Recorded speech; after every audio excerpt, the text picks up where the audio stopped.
정의당 여성위원회가 만드는 정의 페미 수다방 페미 정치를 말하다 두 번째 시간입니다. 오늘은 낙태죄 폐지를 가지고 함께 정치 수다를 시작하겠는데요. 전문가를 모셨습니다. 성과 재생산 포럼 기획위원으로 활동하고 계시는 이유름 선생님 모셨습니다. 안녕하세요. 안녕하세요. 예, 노란 페미의 우리 누리 당원님 소개하겠습니다. 네, 안녕하세요. 누리입니다. 낙태를 범죄화하기 때문에 여성 스스로 원치 않는 임신을 하게 됐을 경우에 안전하게 이를 중단할 수 있는 선택지가 없다는 것이 가장 큰 문제라고 생각을 합니다. 출산이라든지 아니면 이후에 아이를 양육할 수 있는 준비가 안 돼 있는 사람들은 임신이라는 급작스러운 상황이 닥쳤을 때 굉장히 당황스럽고 경제적으로나 아니면 정신적으로나 굉장히 나락에 빠지게 될 수가 있는데 이에 대해서 전혀 고려하지 않으면서 이에 대해 강요하고 있다는 것이 가장 큰 문제라고 생각합니다. 낙태에 대한 얘기가 아니고 낙태죄에 대한 얘기라는 말씀을 먼저 드려요. 개인의 윤리적인 판단을 가지고 이야기를 하는 게 아니고 임신을 중지한 여성을 형법을 동원해서 국가가 그 권리를 가지고 징역형, 벌금형으로 처벌을 하는 그런 법이잖아요. 이게 인구가 필요해지니까 더욱 엄격하게 단속을 하겠다라고 하면서 국가의 입맛대로 여성을 인구정책의 어떤 도구로 사용할 수 있는 그런 수단으로 남아있는 게 실은 낙태죄거든요. 인권의 개장 중심이 되는 신체에 대한 기본권을 제약하는 국가폭력이 아니면은 어떻게 정의를 할 수 있겠습니까? 법무부는 헌법재판소에 낙태죄 존치 의견서를 보내면서 성교는 하되 그에 따른 결과인 임신 및 출산은 원치 않는 사람으로 의견서를 내서 많은 항의를 받았습니다. 헌법재판소 심리 과정에서 예상되는 지금 쟁점과 지금 상태가 어떤지 한번 말씀해 주셨으면 좋겠습니다. 이게 단순히 태아의 생명권과 여성의 결정권의 구도가 실은 아니라는 것입니다. 2010년도 헌법재판소에서 이야기를 하면서 이제 만들어졌던 하나의 프레임일 뿐이지 국가가 여성의 재생산, 임신, 출산 이 수많은 과정에서 어떤 역할을 하고 있고 또 무엇을 보장해야 되느냐 그리고 이것은 어떻게 헌법 정신과 만날 것이냐라는 지점이 더 쟁점이 되고 있다고 보고 있습니다. 모자보건법은 어떻게 고쳐도 못 쓸 법이다 이렇게 말씀을 드리거든요. 낙태죄라는 게 생긴 다음에 박정희 정권 안에서 가족계획 정책을 해야 되는 거예요. 하고 싶고 인구를 줄이고 싶고 그리고 주요한 타겟은 가난한 농촌 가정에서 인구가 증가하지 않는 것, 장애를 가진 몸들이 재생산을 하지 않는 것을 목표로 해서 1973년도에 비상국무회의를 통해서 입법을 시킨 실은 적폐청산의 대상이죠. 그 법 자체가 사회적으로 재생산을 하지 말았으면 이 재생산을 하지 말아야 국가의 경제 발전에 더욱더 유익하다고 판단되는 존재들을 차별하고 처벌하고 그러기 위해서 만들어진 법이기 때문에 어떻게 고쳐도 이 법은 못 쓴다. 좀 더 진보적인 정치적인 상상력이 필요하다. 이렇게 이야기하고 싶습니다.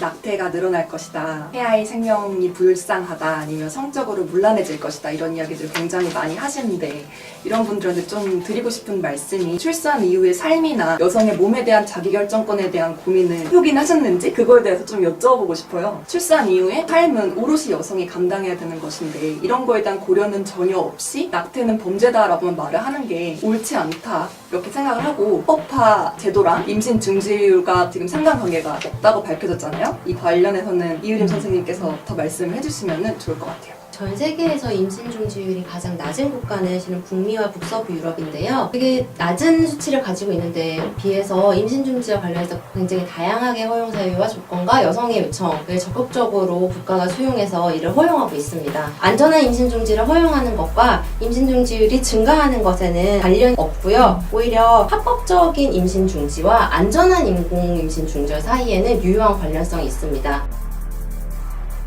2018년 기준으로요. OECD 가입 국가 안에서 임신 중지가 어려운 국가는 칠레랑 한국뿐입니다. 다른 모든 국가들이 지금 임신 중지를 적극적으로 허용을 하고 검토를 하고 있는 상황이고요. WHO 같은 경우에서도 한국이 어떠한 법적 상황이건 간에 안전 인공 임신 중지 서비스는 저의 권리로서 접근을 해야 되고 제공을 해야 된다라는 것을 강력하게 천명을 하고 있고요. 그동안 이제 강력히 낙태죄 폐지를 반대했던 분들이 얼마 전 토론회에서 보니까 약간 정진된 게 남자도 책임져라 이렇게 얘기하면서 약간 제가 보기에는 이 문제를 해석하는데 그거에 대해서는 우리 누리님 어떻게 예. 책임을 지라고 이제서야 말을 하는 거고 실제로 책임지는 경우가 저는 거의 없다고 들었거든요. 같이 관계를 맺어서 임신이 된 건데도 여성 혼자 그걸 감당하고 비용 문제나 아니면 할 수 있는 병원을 구하지 못해서 지나다가 굉장히 시술을 할 수도 없게 되는 경우가 굉장히 많잖아요. 전혀 책임지지도 않고 제도적으로도 지켜주지 않으면서 같이 책임을 지라고 너무 하는 건 좀 무책임한 발언인 것 같습니다. 지금 낙태죄가 가장 사문화되었다고 얘기했는데 저는 늘 사문화되지 않았다고 이야기를 합니다. 지금 낙태죄와 관련해서 처벌을 받는 경향성을 보면요. 가장 많은 부분이 남자친구에 의한 전 파트너에 의한 고발입니다. 헤어진 다음에 여성이 임신 중지를 했다라는 것을 이제 예를 들면 이혼 시에 또는 뭐 혼인과 관련해서 어떤 분쟁이 생겼을 때 양육권과 관련한 여러 다른 소송들에서 자신의 위치를 유리하게 점하기 위해서 형법상의 낙태죄를 동원을 하고 있고요. 조국 민정수석이 청와대의 그 23만 명 여성에 대한 청원에 대해서 답변을 하면서 이 문제가 마치 헌법재판소 또는 그 개별의원법으로만 해결될 수 있는 문제인 것처럼 이야기했는데 실은 호주제 때를 떠올려 보면은 정부가 굉장히 주도적으로 법무부를 통해서 대안입법 과정들을 거쳤고요. 이 문제가 단지 임신 중지를 할 수 있냐 없냐의 문제를 떠나서 여성의 건강을 어떻게 보장할 것이며 여성이 이 사회 안에서 어떻게 임신을 하고 출산을 하고 중지를 하고 파트너 관계를 맺어나갈 수 있는지 에 대한 어떤 전체적인 그림을 그리는 어떤 정부안이 있어야 될 것이고요. 정치적으로 좀 더 진보적인 상상력과 의견을 가지고 나아가 주셨으면 하는 바람이 있습니다.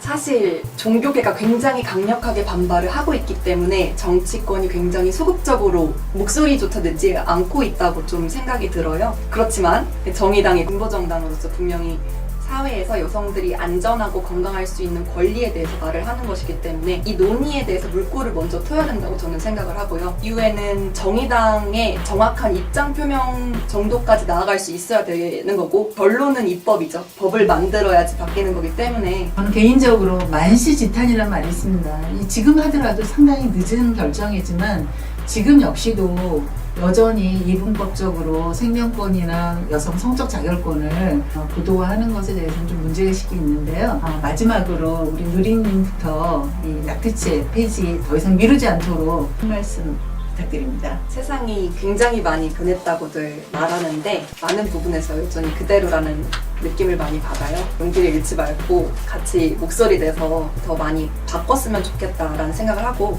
낙태죄 위헌이다 이번에 꼭 판결 제대로 내렸으면 좋겠습니다. 낙태죄 폐지는 단순히 인공임신 중절을 안전하게 받을 수 있고 이를 선택할 수 있는 개인의 개인주의적 권리에 대한 이야기가 아닙니다. 따라서 낙태죄를 폐지한다는 것은 국가가 시민의 몸을 어떻게 다뤄야 될 것인가, 건강을 어떻게 보장을 해야 하는가, 이 수많은 다른 존재들이 사회 안에서 어떻게 재생산을 하면서 살아나갈 것이며 여기에 국가는 어떻게 역할을 해야 되는지에 대한 근본적인 질문을 던지는 그 초입에 낙태죄 폐지가 있습니다. 네, 많은 분들이 연대의 자리에 오셔서 함께 뵐 수 있었으면 좋겠네요. 예, 두 분 감사합니다. 이번에는 기필코 낙태죄 폐지가 되고 정말 여성이 당당한 인간으로서 자신의 몸에 대해서 그 다음에 자신의 인격에 대해서 우리 사회의 당당한 구성원으로서의 역할로 확인될 수 있는 그런 계기가 됐으면 좋겠습니다. 정의당 여성위원회 정치수다 여기서 끝나지 않습니다. 낙태죄 폐지 기필코 실현될 수 있도록 함께 노력하겠습니다. 고맙습니다.